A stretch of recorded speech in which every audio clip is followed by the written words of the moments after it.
Hello guys, physics amaze welcomes you. कुछ दिनों पहले हमने वीज़ा बोर्ड की कोटा की कहानी देखी थी, जिसमें 4 लड़के मजाक मजाक में वीज़ा बोर्ड यूज़ करते हैं और प्रॉब्लम में पड़ जाते हैं।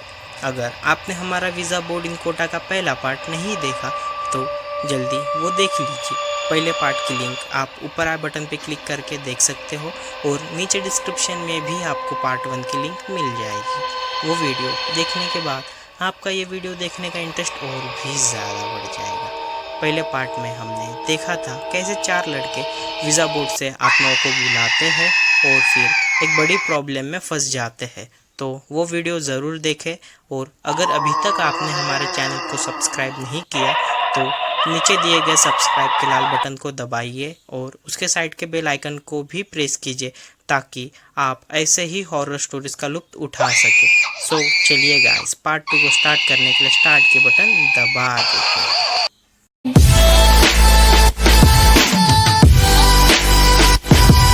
आत्मा उस रूम में सब कुछ तहस नहस करके जोर जोर से चीखने लगी। बाकी लड़के घबरा गए और इधर उधर भागने लगे। इतने में ही उस रूम में दरवाज़ा खुल गया और तीनों लड़के वहाँ से भागते हुए निकल गए। उस समय रात के 3 बज रहे थे और वो आत्मा वही रूम में चीखती चिल्लाती रही, मुझे वापस जाना है, मुझे वापस भेजो। बाकी लड़के उस रूम से भाग चुके थे, मगर रोहन के शरीर में आत्मा होने की वजह से वो वही फंस गया था। लड़के जाते जाते दरवाज़ा बाहर से बंद करते हुए भागे थे। वो आत्मा इस दीवार से उस दीवार पे तो कभी नीचे से ऊपर कूदती रही। बाकी बच्चे सड़क से भागते भागते काफ़ी दूर निकल गए थे। भागते भागते उन्हें एक चर्च दिखाई दिया तो वो उस चर्च की ओर जाने लगे। चर्च में पहुंचते ही उन्होंने फादर को ढूंढा। फादर अपने कमरे में आराम कर रहे थे। उन्होंने फादर को ढूंढा और सारी बातें बताई।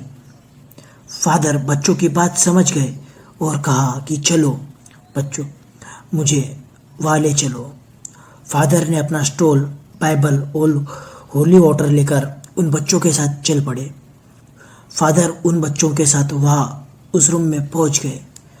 रूम में पहुँचते ही उन्होंने देखा कि दरवाज़ा खुला हुआ था और अंदर सब कुछ तबाह हो चुका था और वो आत्मा उस कमरे से निकलकर कहीं जा चुकी थी।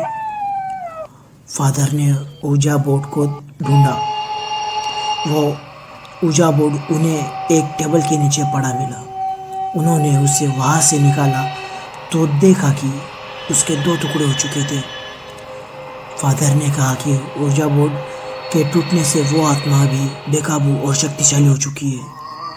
फादर ने उन बच्चों को बाहर जाने के लिए कहा और खुद अकेले अंदर रुक गए। फादर ज़ोर ज़ोर से बाइबल पढ़ने लगे। बाइबल के शब्द सुनते ही वो आत्मा फादर की ओर आने लगी। आत्मा अब काफ़ी गुस्से में और ताकतवर होने की वजह से खतरनाक बन चुकी थी। आत्मा अब ऊपर रूप से लटके हुए आ रही थी। आत्मा अब जोर जोर से हंस रही थी और फादर की ओर चीज़ें फेंक रही थी। फादर कभी नीचे गिरते तो कभी दीवार पे जा टकराते, मगर बाइबल पढ़ना नहीं रोका। ये देख उस आत्मा को और भी गुस्सा आया था। सुबह के 5 बज चुके थे। वहाँ अचानक कहीं से एक तांत्रिक आ पहुँचा था।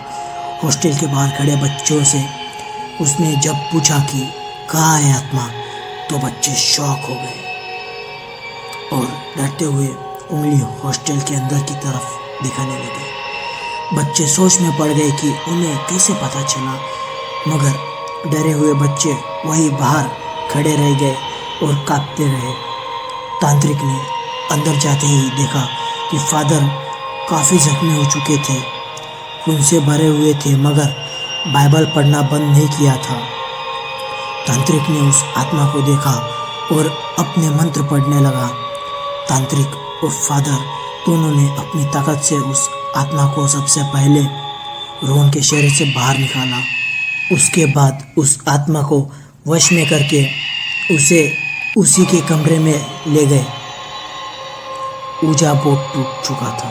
इसलिए वो उसे वापस भेज नहीं सके जहाँ से वो आई थी, मगर तांत्रिक ने अपने मंत्रों की शक्ति से उसे एक आईने में कैद कर लिया। अब आत्मा उस शीशे में कैद हो चुकी थी।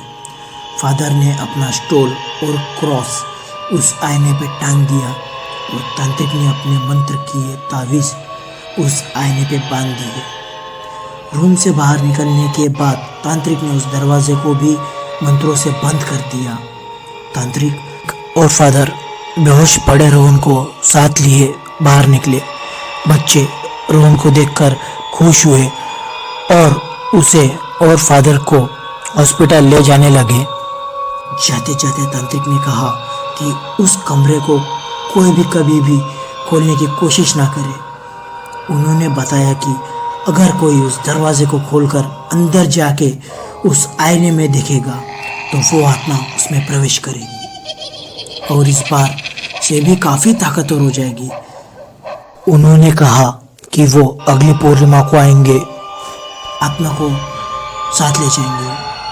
तब तक उस कमरे को कोई ना खोले। इतना बताकर तांत्रिक वहाँ से चल पड़े। बच्चे और फादर हॉस्पिटल चले गए। सो गाइस, आज का वीडियो यहीं पे रोकते हैं। क्या अगले पूर्णिमा को तांत्रिक आके इस आत्मा को साथ लेके जाएगा या फिर आत्मा किसी के शरीर में घुसेगी और ज़्यादा ताकतवर बन जाएगी? अगर आपका रिस्पॉन्स इस वीडियो के लिए अच्छा आएगा तो हम पार्ट 3 जल्द ही पेश करेंगे। आपको पार्ट 3 चाहिए या नहीं, नीचे कमेंट सेक्शन में ज़रूर बताएं और इस वीडियो को लाइक शेयर करें और चैनल को सब्सक्राइब करना ना भूलें। तब तक के लिए बाय।